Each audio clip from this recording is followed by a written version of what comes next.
এই জাদুবিদ্যা সত্য। এবং এখনকার অনেক ভণ্ড যে কবিরাজগুলো বের হয়েছে, এরা জিনকে তাবে করে নিয়ে এই জিনদের মধ্য দিয়ে মানুষের মধ্যে জাদু ছড়িয়ে দিয়েছে, এবং এর ফলশ্রুতিতে বহু পরিবার ধ্বংস হয়ে যাচ্ছে। এই জাদুবিদ্যা সত্য।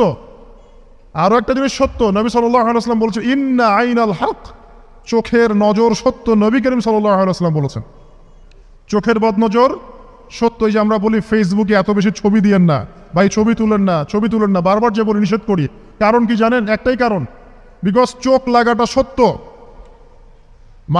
মানুষের চোখ লাগে, এই কথা শুনলে অনেক মজুমদাররা হাসবে, হাসবে না? কথা বুঝতে পারেন নাই? কিন্তু এটা সত্য, কারণ নবী করিম সাল্লাল্লাহু আলাইহি ওয়াসাল্লাম যা বলেছেন সাদাকাল্লাহু ওয়া সাদাকা রাসূলুহুল কারীম, নবী যা বলেছেন, আল্লাহ যা বলেছেন চিরায়ত সত্য, এর বাইরে কোনো সত্য আছে? আচ্ছা দেখেন, আমি বললাম যে জাদুবিদ্যা সত্য। এই জাদুবিদ্যার চর্চা মানুষ করে, এখনো করে, এবং এই জাদু দিয়ে মানুষের ক্ষতি করার জন্য জিনের প্রয়োজন হয়, দুষ্ট জিন। এই জিনগুলোকে মানুষ তাবে করে মানুষের ক্ষতি করার চেষ্টা করে। দেখবেন এখন গ্রামে গঞ্জে শহরে সব জায়গায় ছড়িয়ে পড়েছে না? দেখবেন, খুব সতর্ক থাকবেন। আমি পরে সলিউশন বলছি আপনাদেরকে। আরেকটা বলেছি, নবী সাল্লাল্লাহু আলাইহি ওয়াসাল্লাম বলেছেন চোখের বদনজর এমন সত্য যে একটা উটকে এই রান্নার ডেকচির মধ্যে ঢুকাই ফেলতে পারে। মানে একটা উট খুব সুন্দর ভালো, আপনি দেখছেন মাশাআল্লাহ বলেন নাই, নজর লেগেছে, উটটা মারা গেছে দেন, তারপর তাকে জবাই করে খেয়ে ফেলতে হয়েছে। একজন সাহাবী গোসল করছিলেন, গোসল, এটা হাদিসে সহিহ, এই যে আলেম ওলামা যারা আছেন তারা জানেন যে এই হাদিসে সহিহ। একজন সাহাবী গোসল করছেন, তার গায়ের চামড়াটা খুব সুন্দর ছিল, একদম স্কিনটা অনেক সুন্দর থাকে না এমন কিছু মানুষ? আচ্ছা, এখন আরেকজন সাহাবী এই গোসল দেখছেন দূর থেকে, দেখে বলছেন যে কি চমৎকার তার শরীরের রংটা, যেন কুমারী নারীর মতো, অনেকটা এমন একটা কথা তিনি বলেছিলেন। সাথে সাথে এই সাহাবী অজ্ঞান হয়ে পড়ে গেছে। কোন সাহাবী? যিনি গোসল করছিলেন। এটার আপনি কোনো ব্যাখ্যা দিতে পারবেন না তো, এখানে কোনো সায়েন্স দিয়ে বা মেডিকেল সায়েন্স দিয়ে আপনি কোনো ব্যাখ্যা করতে পারবেন না। একটা ব্যাখ্যা দিতে পারেন, কিন্তু কেন সেটা হলো সেটা আপনি অ্যান্সার খুঁজে পাবেন না। তো নবী সাল্লাল্লাহু আলাইহি ওয়াসাল্লামের কাছে নিয়ে যাওয়া হলো তাকে। তিনি বললেন যে এই ব্যক্তির ব্যাপারে কি কেউ ভালো মন্দ কিছু বলেছিল? তখন একজন সাহাবী বললেন হ্যাঁ, অমুকে বলেছে এর স্কিনটা অনেক সুন্দর, তো ওকে ডেকে নিয়ে আসুন। ওকে ডেকে আনা হলো। ডেকে আনার পর নবীজি তাকে অনেক শাসালেন, তোমরা তোমাদের ভাইদেরকে কি মেরে ফেলতে চাও? তখন এই সাহাবী তো অবাক, আমি আবার কখন মারতে চাইলাম ইয়া রাসূলুল্লাহ? আমি তো মারতে চাই নাই, আমি তো খালি বলেছি যে তার গায়ের রংটা অনেক সুন্দর। তখন তিনি বললেন কেন তুমি সুবহানাল্লাহ বললে না, কেন তুমি মাশাআল্লাহ বললে না? যখন মাশাআল্লাহ বলবেন, সুবহানাল্লাহ বলবেন, নজরটা লাগবে না। আর যখন আপনি মাশাআল্লাহ বলবেন না, সুবহানাল্লাহ বলবেন না, দেখবেন নজর লেগে গেছে। আপনি বিশ্বাস করেন ব্যবসা খুব ভালো চলছে, মানুষ বললো যে বাহ তোর তো ব্যবসা হেভি, লালে লাল শাহজালাল, ঠিক আছে, দেখবেন আপনার কেনা বেচা বন্ধ হয়ে গেছে। এরকম হবে, আমার কথাটা বিশ্বাস করেন। এটা কিন্তু সায়েন্স প্রমাণ করতে পারবেন না, আল্লাহ এবং তার রাসূল বলেছেন, তার উপরে কোনো সত্য নেই। আছে সূরা কাহফ 29 নম্বর আয়াত পড়ে দেখেন, আল্লাহ পাক বলছেন ওয়াকুলিল হাক্কু মির রাব্বিকুম, সত্য সেটাই যা তোমার রবের পক্ষ থেকে আসে। ফামান শাআ ফালইউমিন, যার ইচ্ছা হয় বিশ্বাস করুক, ওয়ামান শাআ ফালইয়াকফুর, যার ইচ্ছা হয় সে অস্বীকার করুক। এই কারণে আমরা বলি ফেসবুকে এত বেশি ছবি দেওয়া, এই আই ওয়াশ করা, এই যে শোডাউন করা, হ্যাঁ, ইসলামের কিছু কাজ করলেন একদম মানুষকে না দেখাইতে পারলে ঘুম হচ্ছে না, এগুলো বন্ধ করেন, এগুলো বন্ধ করে দেন আল্লাহর ওয়াস্তে।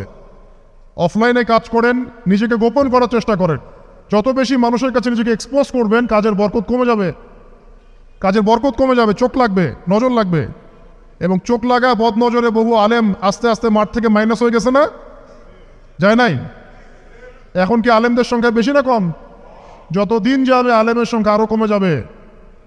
নবীজি বলেছেন আলেমদের সংখ্যা কমতে থাকবে, মানুষ জাহেলদেরকে আলেম বানিয়ে নেবে।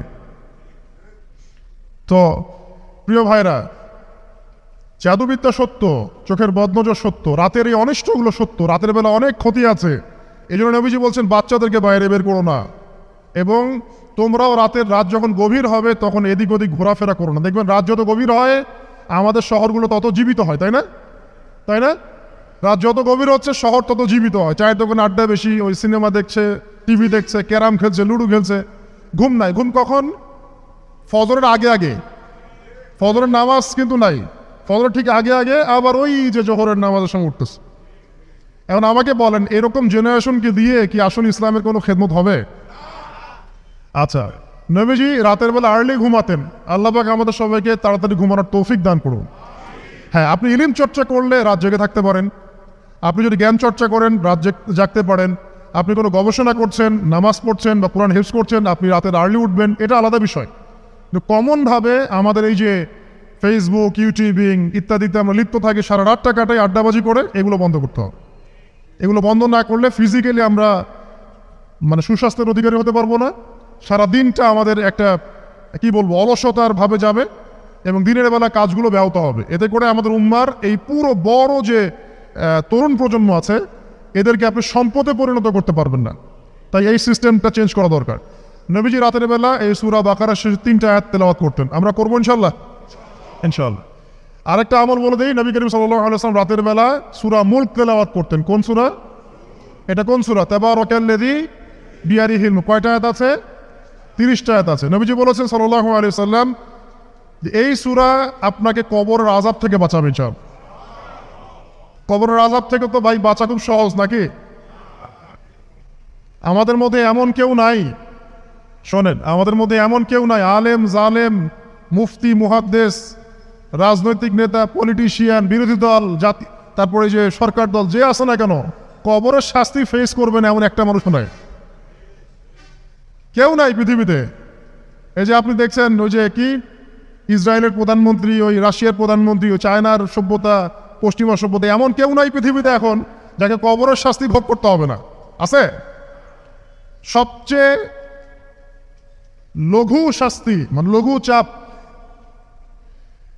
এটা বলতে গেলে আসলে আমি ভাষা হারায় ফেলি। তারপরে বলছি আল্লাহ পাক আমাদের সবাইকে হেফাজত করুন, আমিন।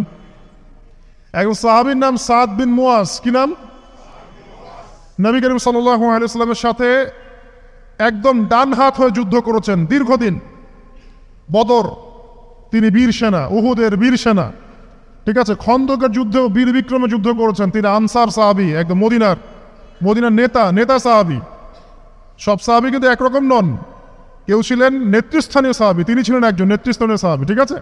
সাদ বিন মুয়াজ নবী করিম সাল্লাল্লাহু আলাইহি ওয়াসাল্লাম এত ভালোবাসতেন তাকে, এত ভালোবাসতেন যে তাকে নিজের মনে করতেন যে সাদ বিন মুয়াজ আনসাররা আমার নিজের। চারটাখানি কথা। এই সাহাবীর খন্দকের যুদ্ধে এই যে হাতের এই দিকে সম্ভবত হাতের এই রগের মধ্যে একটা তীর এসে লাগে এখানে, এবং তীরটা তিনি বের করতে গিয়ে রক্তটা ছিঁড়ে যায়। এরপর ফিনকি দিয়ে রক্ত বের হওয়া শুরু হয়।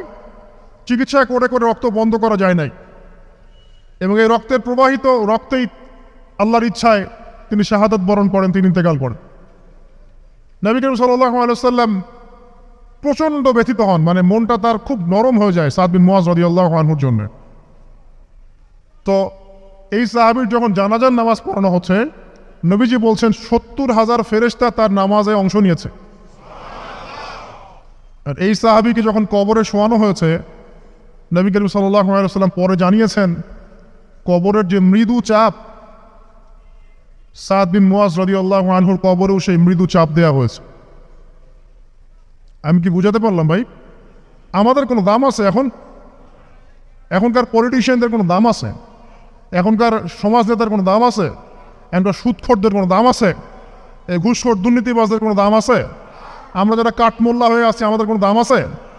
সাদ বিন মুয়াজ রাদিয়াল্লাহু আনহু যদি কবরের শাস্তি তাকে না ছাড়ে, প্রশ্ন উত্তর পর্ব তাকে না ছাড়ে, আমরা পার পাবো?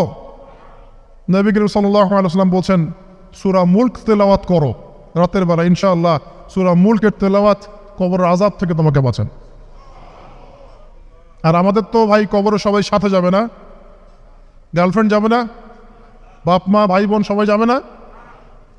একজন ব্যক্তি সুদ খাচ্ছে, জিজ্ঞাসা করে দেখেন কেন খায়, বলবে তার সন্তানের জন্য খায়, তার বউয়ের জন্য খায়, তার মা বাবাকে দেখতে হবে তাই খায়, তাই না? একজন ব্যক্তি ঘুষ খায়, বলবে আমার পরিবারের জন্য খাই।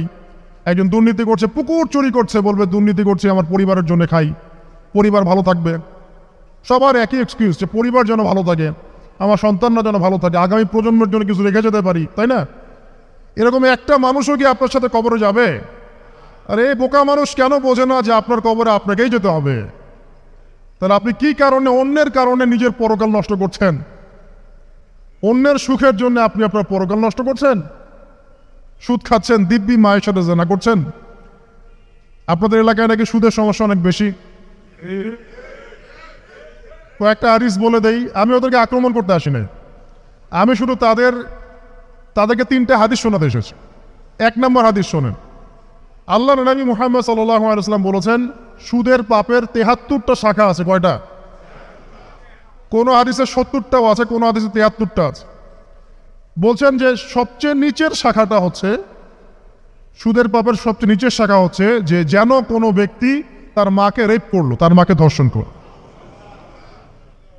1 দিরহাম যে ব্যক্তি সুদ খায়, সহিহ বুখারীতে আরেকটা হাদিস এসেছে, সে যেন 36টা মেয়েকে ধর্ষণ করলো। আর আমি একটা কথা বানায় বলছি না, যদি বিশ্বাস না হয় কমি মাদ্রাসা আছে, আলেম ওলামা আছে, গিয়ে বুখারী খুলতে বলেন, পড়তে বলেন, তাহলে একবার পড়তে বলেন, দেখেন যদি না থাকে তাহলে আমাকে এর সাথে থাপ্পড় দিয়ে যায়। যদি না থাকে হাদিস এটা, তাহলে আমার গালে একটা থাপ্পড় দিয়ে যায়।